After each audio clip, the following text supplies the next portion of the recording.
Hello, welcome back to my channel. I'm Jamie and I'm a body positive content creator on Instagram, TikTok, and now YouTube. Okay, so today we're gonna jump right into it. I thought it would be, I think it's important that I share kind of my own self-love journey. It's something that I've wanted to talk about for a long time, but I just knew that it would take longer than like a 15-second reel. So let's get into it.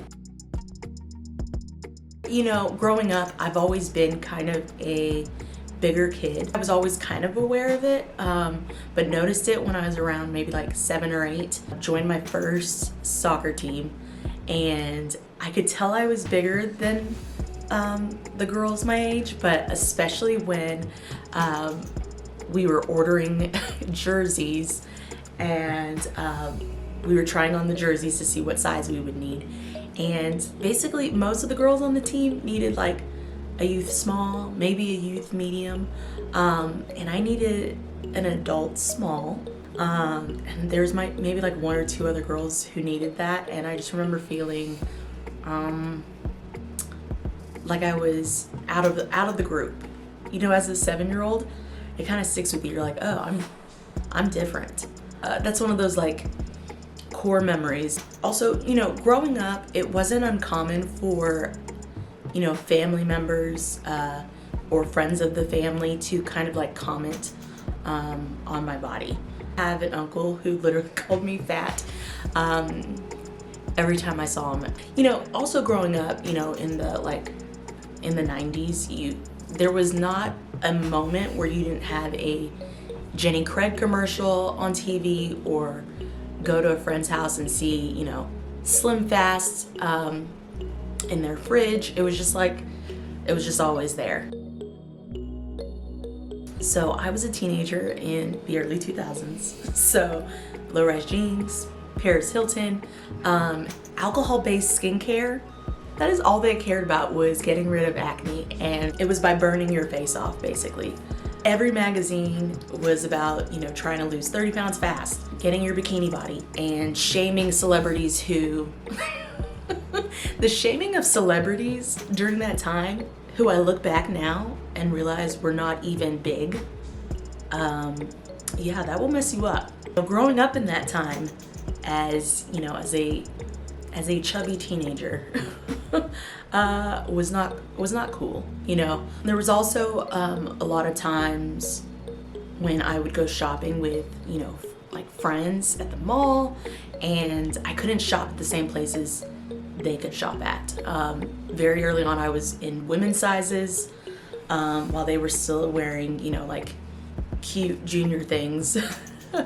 And it was really hard. Like I think I look back on it, and I was I was a really smart overachiever type of kid that I tried to pretend like those things didn't matter. I would, you know, like wear like preppy polos and like find a blazer in my mom's closet, and that's how I would dress in middle school. Like business casual for school.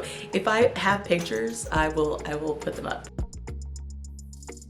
As a teenager, I felt extremely just unsatisfied with who I was. I was just not happy.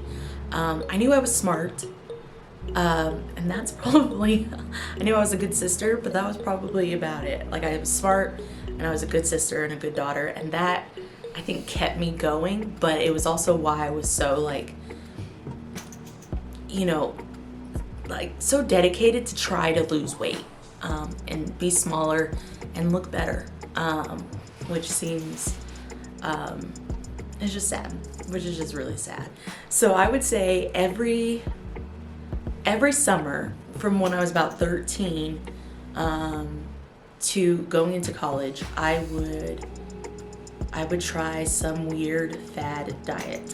One summer in particular that I remember was, I think the movie Dreamgirls had come out, and somehow people knew that Beyonce had done what you now could Google as the Beyonce diet. Don't even look it up. It's just ridiculous. It was like a weird fasting drink type thing, but huge trigger warning. It was a horrible diet.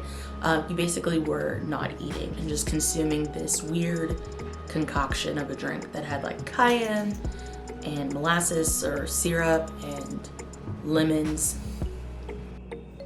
Hey, editing Jamie here. I just also wanted to add that, comparing yourself, especially when you're a teenager to, the media and, what you see in TV and magazines is one thing.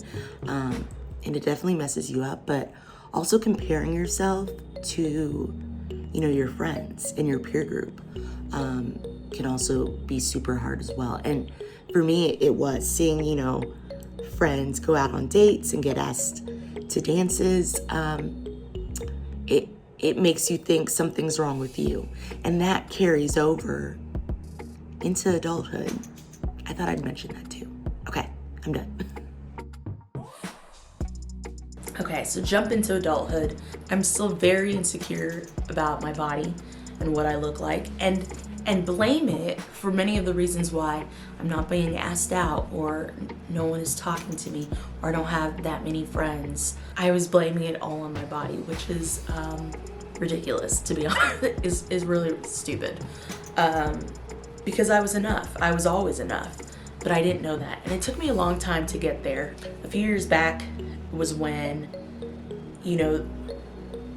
that urge and motivation to lose weight really kicked in. And for a time, fitness helped me really kind of, get out of a funk that I was in. Depression after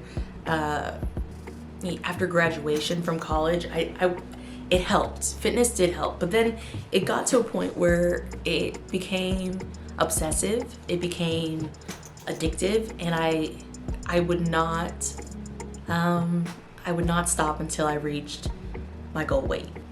And it was frustrating because I did just about everything. I tried to eat like super clean.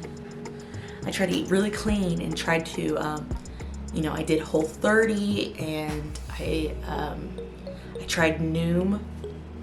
I tried everything. I would work out twice a day. Like, I'm not an Olympian. I wasn't training for anything, but I was in the gym, at night, and then I would do Orange Theory in the morning, and then, or I would switch it and do gym and then Orange Theory, and I would, to the point where if I skipped a workout, I would get so anxious. I'd be so worried about consumption, like what I would eat, because I didn't work out. Or it'd be so late at night that I'd be like, you know what, I'm gonna go to the gym anyway, because I know it's open. I might as well still go. That's crazy, but people would say, oh my God, you're so dedicated, or oh my gosh, you are so motivated, and your willpower, and you're so good. And it's like, you don't know what is happening. I would skip parties or dinners with friends because I was scared to eat. I was anxious around food. And that's all I would think about. You know what I mean? Like, that is all I would think about. And that's not living. Hey, it's editing Jamie again. I really also had to mention, with the obsessive dieting and exercising, I did, I lost nearly 50 pounds, and I still hadn't reached my goal weight. So I think it's just very important to say that as we jump into the turning point stage. Okay, so many people ask me, what was the turning point? When did you make that switch? What happened? It took me, I was traveling a lot for work, and I went on a trip to LA, and I remember I wanted to take pictures, for Instagram. I wanted to take pictures for Instagram, and so I did like an Airbnb experience. It was like a girl who would take you around LA, and she would take your pictures. And at this point, I had reached kind of like my lowest weight that I had been like in my adult life. I was the smallest I probably would ever get to. So I go to LA, I'm ready to take these pictures, and I could just feel me like clam up. Like I still was so insecure and not confident in who I was. And I mean, the pictures look fine. Like I could fake that I was feeling confident, but I remember those memories, and I was still not happy with myself. So anyway, a year after that trip, I have to go back to LA. And during that time, I had started gaining weight just because that's life. That's the thing about weight gain. It doesn't have to be something specific for you to gain weight. Sometimes you just gain weight, it just happens. And that's what happened. I just started gaining weight, and I started gaining a lot of the weight back, and I had to go back to LA. And I think I was like, oh, I want to take pictures again in LA. And I was looking back at the pictures I took in LA the first time, and I was remembering the thoughts that I had and how insecure I was. And I was looking at my body there, and I was like, I was fine. Why wasn't I okay? Why didn't I think I was enough? Why wasn't I happy with where I was? Anyway, why wasn't I okay with who I was? So this time when I was on the trip, I was like, I'm just gonna enjoy who I am and this body. And when you look at the pictures from the first trip and the second trip, they're so different. Some people would be like, oh, I mean, you look the same physically, but you, like, what's going on mentally it's a complete 180. And that's when I realized, I was like, you know what? Maybe it wasn't about my body to begin with. You know, that's what really kind of clicked. When I started looking back at those old pictures, I'd be like, maybe this whole thing wasn't about my body. It was never feeling like I was enough, that I was more than my body, you know?